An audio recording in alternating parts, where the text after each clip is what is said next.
3, 2, 1.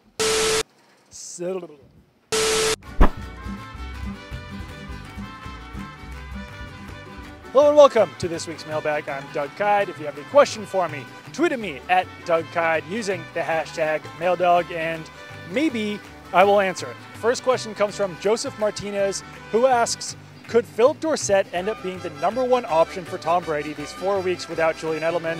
Chris Hogan was pretty ghost last week.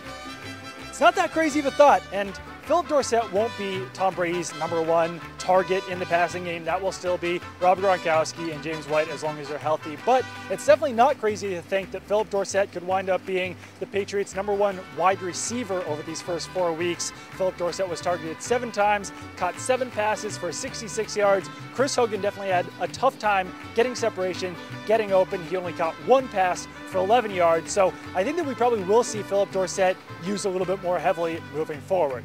Second question comes from Tommy G, who asks, Doug, when we first traded for Cordarrelle Patterson, I read an article talking about how effective of a running back he was. He has a size, so is it possible with the new wide receiver additions, we can see him a little bit at running back?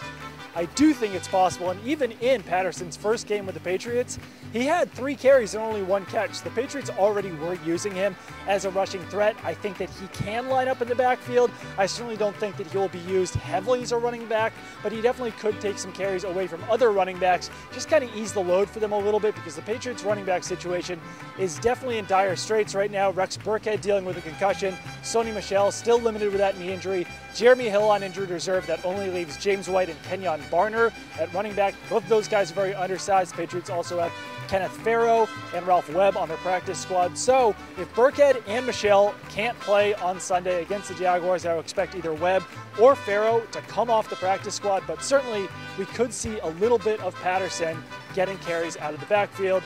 Final question here comes from Scott Rich, who asks, who will be the leading rusher at season's end? This ties into that last question a little bit, and that's a really tough question because it really seems like Rex Burkhead is having a hard time staying healthy, as he has throughout his NFL career. He's already dealt with a knee injury and the concussion this season, so I might actually lean towards Sony Michel. He is still dealing with a knee injury, but I think that once he comes back, the Patriots definitely should see a heavy workload out of Sony Michel. Those knees are always going to be a question for him, so I think there is some mindset of using Sony Michel as much as they can early in his career, because he might not be a guy who lasts in the system for 10 years given his injury history. So, like I said earlier, if you have a question for me next week, tweet at me at Doug Kyde using the hashtag MailDog, and I might just answer it.